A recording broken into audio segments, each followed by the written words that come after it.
তুমি মাধ্যমিক পাস করে তো তুমি যে কোনো পার্সেন্টেজ মার্কস পাও না কেন যে। তো বন্ধুরা দীর্ঘদিন অপেক্ষা করতে করতে অবশেষে আইবি নিয়ে এলো ভালো রকমের একটা রিক্রুটমেন্ট, যেখানে ভালো রকমের দুর্দান্ত লেভেলের ভ্যাকেন্সি থাকছে।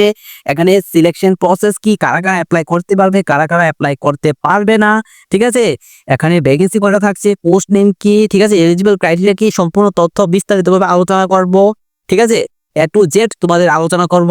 একটাই রিকোয়েস্ট ছিল বন্ধুরা, ভিডিওটা স্কিপ করবে না, মনোযোগ সহকারে ভিডিওটা দেখবে। এবং আমার এই চ্যানেলে যদি তুমি নতুন সদস্য হয়ে থাকো অবশ্যই বন্ধুরা অবশ্যই এই চ্যানেলটা সাবস্ক্রাইব করা হবে। কেননা এই চ্যানেলে আমি ত্রিপুরা, ওয়েস্ট বেঙ্গল, যে কোনো রাজ্যের আমি গভর্নমেন্ট জব আপডেট সর্বপ্রথম প্রোভাইড করি, ঠিক আছে। তো বন্ধুরা প্লিজ প্লিজ বন্ধুরা প্লিজ চ্যানেলটা সাবস্ক্রাইব করে রাখবে, ঠিক আছে, তুমি যদি কোনো নতুন সদস্য হয়ে থাকো, ঠিক আছে। তোমাদেরই হেল্প হবে বন্ধুরা, তোমাদেরই হেল্প হবে। এখানে সবচেয়ে দুর্দান্ত কথা হচ্ছে, এখানে তুমি মাধ্যমিক পাস করে দেবো, তুমি যে কোনো পার্সেন্টেজ মার্কস পাও না কেন, যে কোনো পার্সেন্টেজ মার্কস পাও না কেন, তুমি যদি মাধ্যমিক টুকু পাস করে থাকো, আজকে তোমার জন্য এই ভিডিওটা। এখানে মাধ্যমিক পাশের ছাত্রছাত্রীরা কিন্তু অ্যাপ্লাই করতে পারছো, ঠিক আছে। তো আমি সম্পূর্ণ তথ্য নিয়ে আসছি, ঠিক আছে। তো আরেকটা কথা হচ্ছে বন্ধুরা, আমার কাছে কিন্তু স্মার্ট বোর্ড নেই, ঠিক আছে, আমার কাছে কোনো স্মার্ট বোর্ড নেই, ঠিক আছে। যদি জনের কাছে কোনদিন সামর্থ্য হয় অবশ্যই বন্ধুরা আমি স্মার্ট বোর্ড নিয়ে আসবো।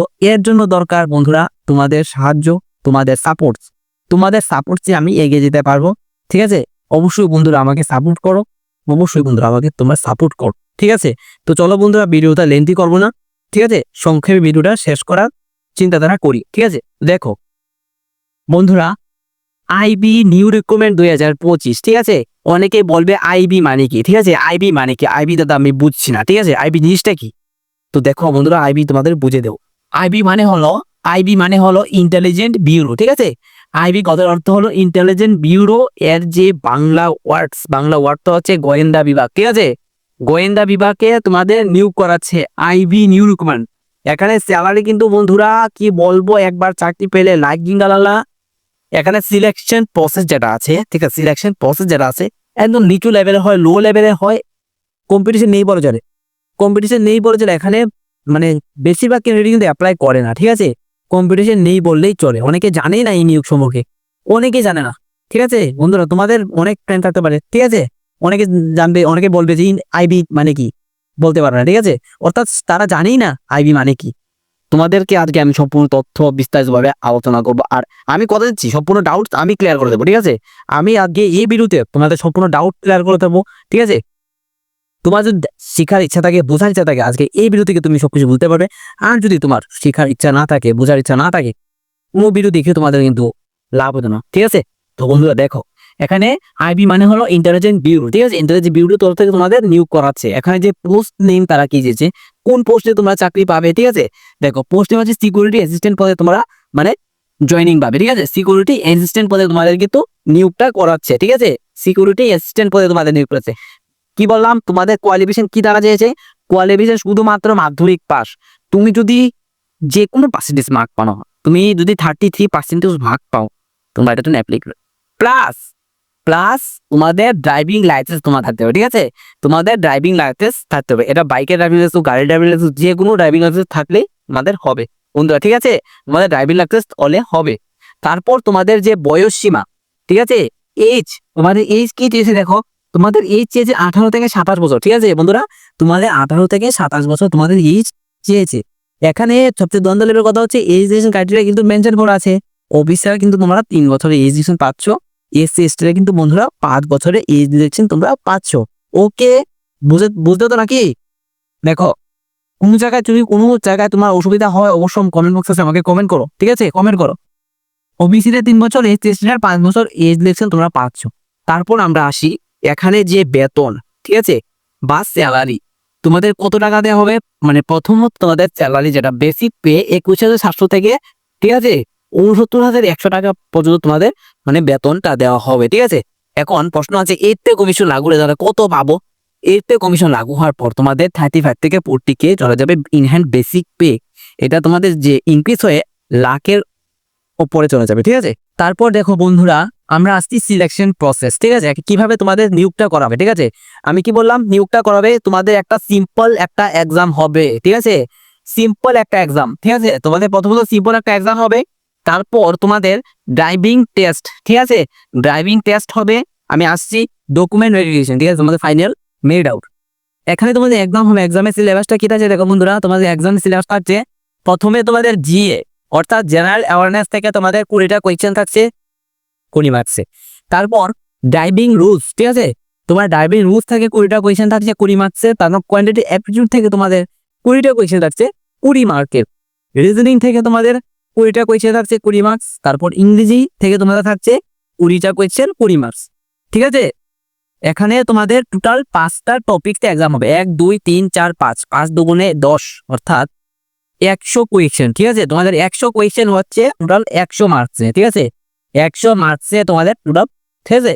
আর ড্রাইভিং টেস্ট যে তোমাদের হবে এখানে কিন্তু তোমাদের 50 মার্ক, ঠিক আছে। দেখো ভাই, তোমরা বাইক চালাতে পারো তো, বাইক চালাতে পারলেই হবে, ঠিক আছে, বা গাড়ি চালাতে পারলেই হবে। তোমাদের এখন দেখাতে হবে তুমি যে বাইক চালাতে পারো, তুমি যে গাড়ি চালানো, এটা দেখা তোমাদের 50-50 দেয়, ঠিক আছে। এটা তোমাদের 50 মার্কস, ঠিক আছে, তোমাদের টেট টেস্ট। তারপর এখানে 50 আর এখানে 100 যোগ করে কত হচ্ছে তোমাদের 150, ঠিক আছে, মানে 150তে কিন্তু কাট অফ যাবে, ঠিক আছে। দেখো 150তে তোমরা যদি কত পেলে পাস, আমি আসছি, ঠিক আছে।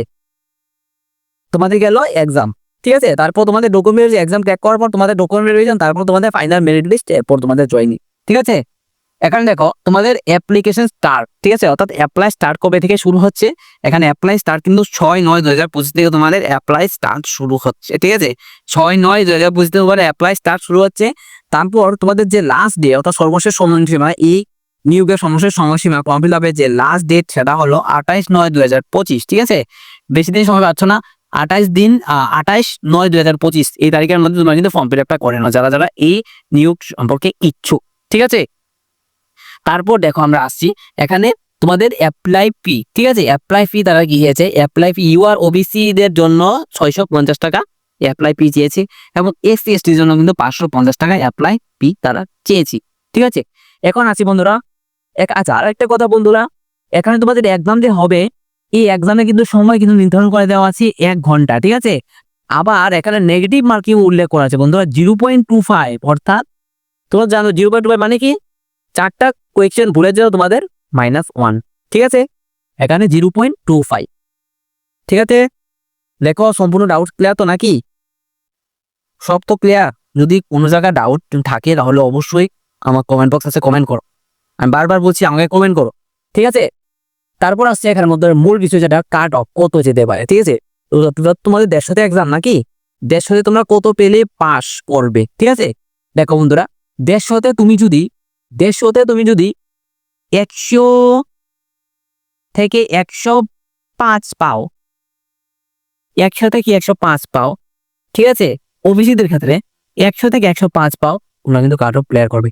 যারা এসসি আছো বা এসটি আছো, তোমরা যদি 80 থেকে 100-র মধ্যে পাও তাহলে তোমাদের কাট অফ কিন্তু ক্লিয়ার, তোমাদের কাট অফ কিন্তু ক্লিয়ার। 80 থেকে 100 পর্যন্ত, 80 থেকে 100 মার্কসের মধ্যে যদি তোমরা পাও তাহলে তোমরা কাট অফ ক্লিয়ার করবে, একটা টেন্টেটিভ ধারণা আমার, ঠিক আছে, একটা টেন্টেটিভ ধারণা।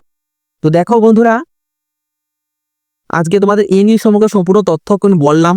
যদি কোনো ডাউট থাকে, দ্বিধা থাকে, আমি বারবার বলি, প্রতিনিয়ত বলি, সব সময় বলবো, আমার কমেন্ট বক্স প্রতিনিয়ত খোলা, আমাকে কমেন্ট করো, আমাকে জানাও যে দাদা আমি এই জায়গায় একটু ডাউট আছে, আমাকে বুঝে দাও।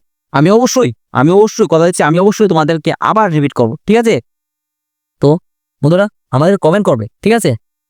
তো দেখো বন্ধুরা যদি ভিডিওটা ভালো লাগে অবশ্যই এই চ্যানেলটা সাবস্ক্রাইব করবে, ঠিক আছে, এবং বন্ধুদের কাছে বন্ধুরা শেয়ার করো, শেয়ার না করে বন্ধুরা হবে না, শেয়ার করতেই হবে তোমাদের, ঠিক আছে, শেয়ার করো, ঠিক আছে, লাইক করো, ঠিক আছে।